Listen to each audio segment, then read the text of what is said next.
औज़ुबिल्लाहिमिनश्शैतानिर्रजीम बिस्मिल्लाहिर्रहमानिर्रहीम। Assalamu alaikum.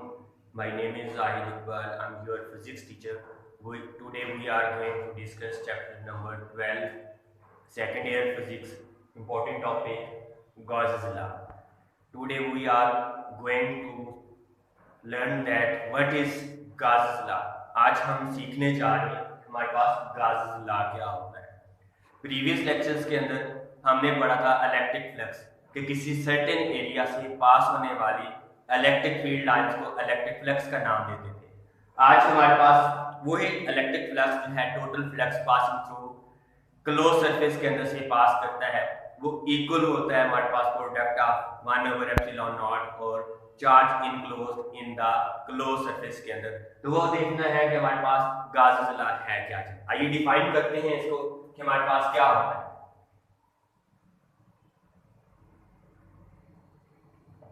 क्या है हमारे पास टोटल फ्लक्स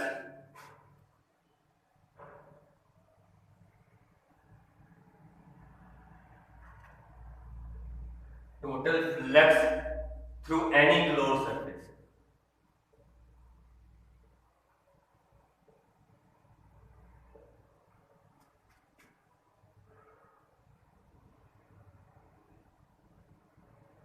कोई भी हमारे पास क्लोज सरफेस है, close surface is equal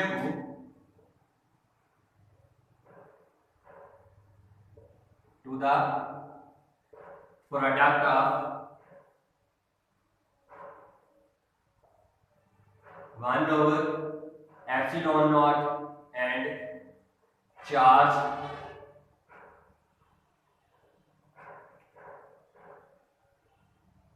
enclosed it. उसके अंदर जो चार्ज इनक्लोज किया गया उसका हमारे पास जो चार्ज और उसका 1/ε0 का जो प्रोडक्ट होता है वो क्या कहलाता है, गॉसेस लॉ कहलाता है। अगर हम इसकी मैथमेटिकल फॉर्म में लिखें, हमारे पास मैथमेटिकल फॉर्म के अंदर आता है flux is equal to Q/ε0, या हम इसको ऐसे भी लिखते हैं कि हमारे पास 1/ε0 क्रॉस में चार्ज, टोटल चार्ज। अब हमने प्रूव करना है कि हमारे पास क्या वाकई ही किसी का सरफेस के अंदर ऐसा होता है। अब हमारे पास कंसीडर करते हैं कि हमारे पास एक क्लोज सरफेस है। क्या चीज है हमारे पास, एक क्लोज सरफेस है। किसकी फॉर्म में, वो हमारे पास ऐसी फॉर्म में। अब कंसीडर करते हैं कि इसके अंदर हमारे पास नंबर ऑफ चार्जेस हैं वो कौन कौन कितने हैं। Q1 है, Q2 है, हमारे पास Q3 है चार्ज 4 है, अब टू हमारे पास कितने चार्ज है, N चार्ज। अब N चार्ज है, इसके लिहाज से हमने उसके अंदर क्या फाइंड आउट करना है, टोटल फ्लक्स फाइंड आउट करना है कि हमारे पास टोटल फ्लक्स कितना होगा। तो बेटा कंसीडर किया कि हमारे पास चार्जेस कितने हैं, Q1, Q2, Q3, Q4 और Qn है। हमने प्रीवियस लेक्चर के अंदर देखा था कि एक पॉइंट चार्ज था, उसके सराउंडिंग में इलेक्ट्रिक फील्ड लाइन पास कर रही थी, उसको सर्टेन एरिया से अगर फील्ड लाइन पास करती थी इसको हमने इलेक्ट्रिक फ्लक्स बोला था। अब हमारे पास क्लोज सरफेस है, उस क्लोज सरफेस के अंदर नंबर ऑफ चार्ज पड़े हुए, क्या पड़े हुए, number of charge.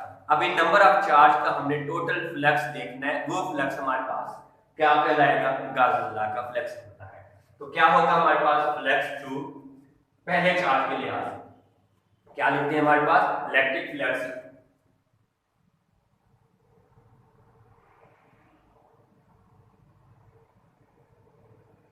Due to charge Q1, वो हमारे पास फ्लक्स होगा 5 इज इक्वल टू आ जाएगा हमारे पास Q1/ε0 किया जाता है अकॉर्डिंग टू इलेक्ट्रिक फ्लक्स। फिर हमारे पास इलेक्ट्रिक फ्लक्स है ड्यू टू चार्ज Q2 और वो हमारे पास आएगा 5 हमारे पास आ जाएगा Q2/ε0।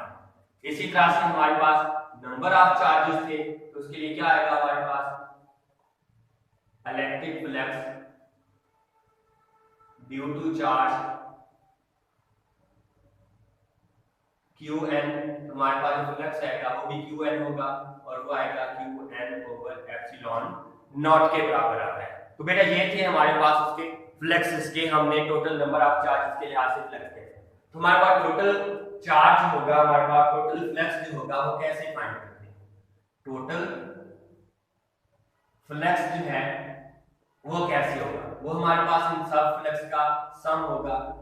फाई 1 फ्लक्स 1 है, फ्लक्स 2 है, flux 3 up to so on plus flux n है। तो क्या आएगा हमारे पास?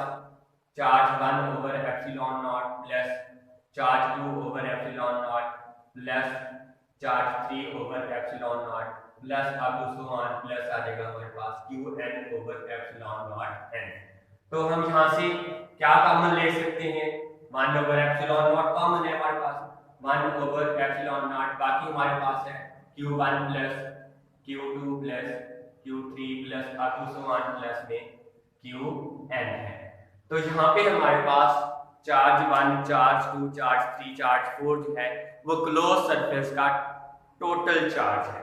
मतलब यहाँ पे हम कह सकते हैं हमारे पास q1 प्लस q2 प्लस में q3 प्लस हमारे पास qn जो है वो बराबर है हमारे पास टोटल चार्ज के, और ये हमारे पास है सम ऑफ चार्ज। किसके बराबर है हमारे पास? सम ऑफ चार्जेस के बराबर है। जब सम ऑफ चार्जेस के बराबर है total charge enclosed by the close surface, तो हमारे पास फ्लक्स क्या आ जाएगा? Flux is equal to 1 over epsilon naught cross में है q। तो यही हमारे पास इलेक्ट्रिक फ्लक्स की टोटल फॉर्म थी, हमारे पास रिजल्ट था। यहाँ पे हम ये भी लिख सकते हैं r उसी फॉर्म के अंदर हमारे पास है 1 over epsilon naught into q। ये भी हमारे पास मैथमेटिकल फॉर्म है गाउस लॉ की। अब हमारे पास गाउस लॉ की एप्लीकेशंस है कि हमारे पास गाउस लॉ का इस्तेमाल कहाँ पे किया जाता है, कैसे किया जाता है। अगर हमारे पास चार्ज की कॉन्फ़िगरेशन डिफरेंट है तो डिफरेंट चार्ज की कॉन्फ़िगरेशन के लिहाज से हम उसकी electric field intensities find out करते हैं। अगर हमारे पास डिफरेंट कॉन्फ़िगरेशन हो तो उसके लिहाज से अगर हमने उसकी electric field intensities find out करनी हो तो उसके लिए हम गाउस लॉ के एप्लीकेशंस का इस्तेमाल करते हैं। तो हमारे पास जो सबसे पहली एप्लीकेशन आती है गाउस लॉ की वो ये है कि इलेक्ट्रिक फील्ड इंटेंसिटी क्या है?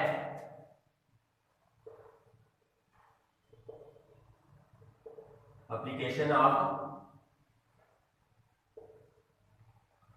गाउस लॉ क्या है? सबसे पहली property electric field intensity due to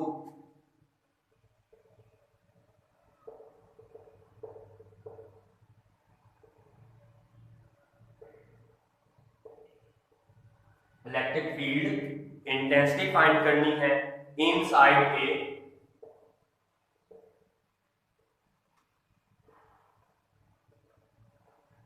charge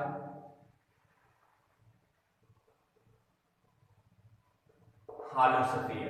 कि हमारे पास एक चार्ज हॉलो स्फीयर है, उसके अंदर इनसाइड में हमने क्या फाइंड करनी है? उसकी इलेक्ट्रिक फील्ड इंटेंसिटी फाइंड करनी है।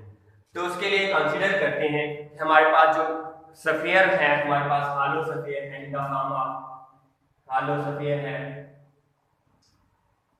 जिसका रेडियस, इसके ऊपर हमारे पास क्या है? यूनिफॉर्मली पॉजिटिवली चार्ज है, वो क्या है? स्प्रेड है।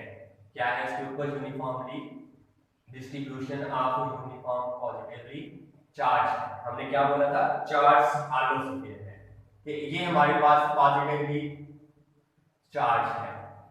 इसका सेंटर से किसी पॉइंट से जो रेडियस है वो कितना है? आर रेडियस है, मैं कह देता हूँ हमारे पास पॉइंट पी है और यहाँ पे हमारे पास पॉइंट का चार्ज कौन सा रखा हुआ क्यू। अब यहाँ पे हमने फाइंड करनी है electric field intensity, electric field intensity find करनी है with the help of Gauss law. तो क्या करेंगे? इमेजिन ए गाउसियन सरफेस। क्या करनी है? Imagine A Gaussian surface in the form of a sphere of radius r dash। इस डायग्राम से हमें वाज़ेह नजर आ रहा है कि r डैश जो है वो मच स्मॉलर है किस चीज से? r से।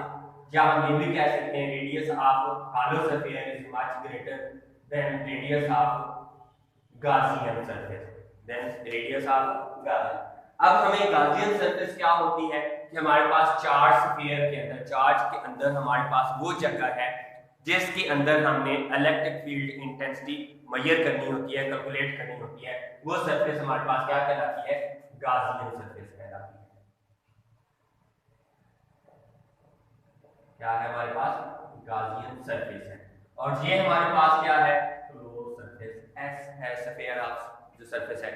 अब यहाँ पे देखते हैं कि हमारे पास according to this charge electric flux जो है वो हमारे पास कितना होता है? वो हमारे पास है E डॉट ए के। अब फ्रॉम बिग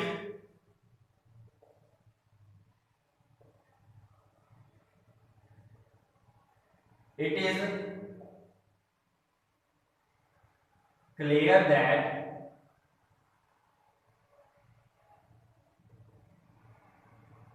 inside the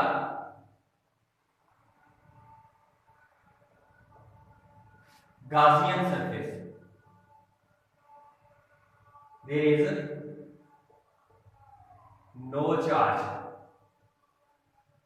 मतलब कि हमारे पास गाउसियन सरफेस के अंदर किसी किस्म का चार्ज मौजूद नहीं है।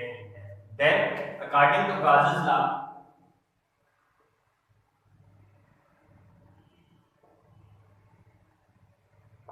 क्या होता है? Flux is equal to 1 over epsilon naught into q. Q की वैल्यू हमारे पास 0 है तो हमारे पास आ जाएगा 0 ओवर एप्सिलॉन नॉट। तो हमारे पास टोटल कितना आ गया? Flux is equal to 0। This one equation is 1 and equation number 2, by comparing equation 1 and 2 we can calculate the electric field intensity due to A inside a hollow charged sphere। तो compare करते हैं, हमारे पास क्या आएगा? Comparing equation 1 and 2 तो क्या आया हमारे पास? E dot A is equal to 0।